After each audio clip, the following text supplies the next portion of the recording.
The boy's stomach twisted with hunger, but he forced himself to chew slowly, saving each bite of the hard crust in his hand. The city lights flickered in the distance, cold and careless, while the alley wrapped him in shadows. He had nothing, no home, no family, just the stale piece of bread he guarded like treasure. Then footsteps echoed against the wet pavement. A man stumbled closer, tall, his coat torn at the sleeve, his face hidden beneath grime and exhaustion. He looked worse than the boy, his lips cracked, his eyes hollow, the weight of defeat dragging his shoulders down. The boy froze, clutching the bread tighter. It was all he had. But when the man's eyes met his, filled with quiet desperation, something inside him shifted. He broke the crust in half and held it out. "Take it," the boy whispered, though his own ribs ached from hunger.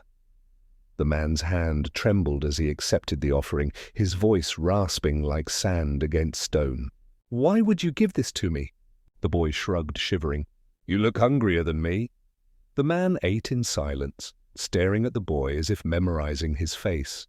And then, without another word, he disappeared into the night, leaving the boy with nothing but an empty stomach and the strange warmth of knowing he'd saved someone else before himself. What the boy didn't know, what the city itself couldn't have guessed, was that this stranger would not remain a beggar for long. The night dragged on colder than most, and the boy curled against the brick wall, fighting sleep. His hunger gnawed, his body weak, but he told himself it was worth it. The man had needed that bread more. By morning, the alley bustled with noise. Vendors shouting, horses clattering by, carriages rolling past. The boy rose slowly, dizzy, his legs barely holding him. He wandered the streets, hoping to find scraps behind the baker's shop or kindness from a passing stranger. But no one stopped, no one noticed. To them, he was invisible, until a sleek black car pulled up beside the curb. Its polished surface reflected the morning sun, its presence out of place in the shabby part of town. The door opened, and out stepped a man in a crisp suit, sharp, commanding, the very picture of wealth. His shoes shined, his tie perfectly knotted. The boy squinted, not believing his eyes. It was him, the same man from last night, the same broken figure who had taken half his bread.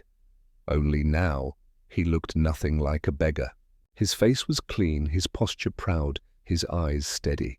And yet, when those eyes fell on the boy, they softened instantly, like the city itself had gone quiet. "You," the man said, stepping closer.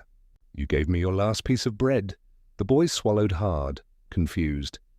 His voice cracked. You're not the same." The man's lips curved into the faintest smile. "I am, but today, I'm also more. And I came back for you." The boy's heart thudded in his chest. For the first time in years, someone had not just seen him, but returned for him. The boy blinked, still unsure if his hunger was making him dream. But the man in the suit stood steady, real, the sunlight gleaming against his polished cufflinks. People on the street turned their heads, curious why a wealthy man would stop for a ragged boy. The man didn't care about their stares. He bent slightly, lowering his voice so only the boy could hear. "I was testing something last night. I wanted to know if kindness still existed when no one was watching." "And you proved it does." The boy's lips parted, but no words came. His fingers tightened around his empty pockets, as if afraid this moment might slip away. The man straightened and gestured toward the car.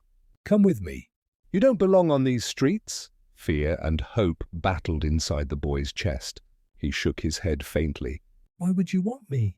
The man's expression grew firm, yet gentle. "Because when I had nothing, you gave me something.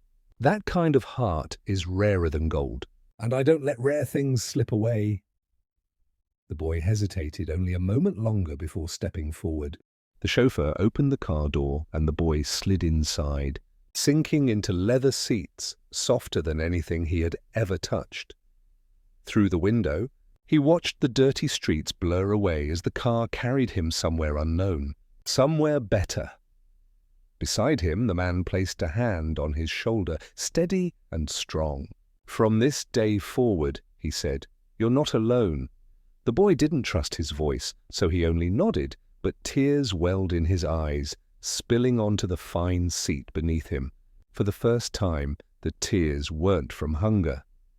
The car slowed as iron gates swung open to reveal a mansion, unlike anything the boy had ever seen. White columns rose high, gardens stretched wide, and fountains sparkled in the sunlight. His breath caught. He thought places like this only existed in stories.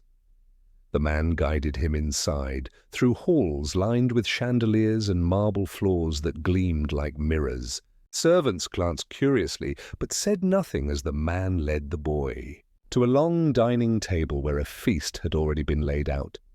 "Eat," the man urged.